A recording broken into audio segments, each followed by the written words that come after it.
Hi, I'm Miss Tifo, and I'm representing the music department. One of the other music teachers is Miss Culp. We have a lot of different courses to offer if you have any interest in music. We do the history of rock and roll, which we also get to do with students who get to make a music video.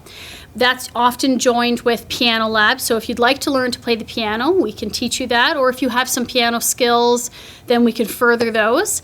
If you are interested in singing, we have concert choir, advanced concert choir, and then advanced vocal and choral studies.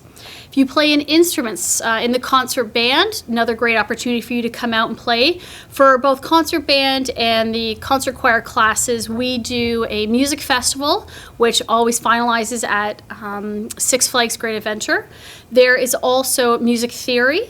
If you are interested in AP theory, we can offer that for you.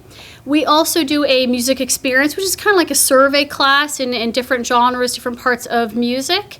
And we would love to have anybody come be a part of our group. So when it comes time to choose courses, if you're interested in music, these are for you.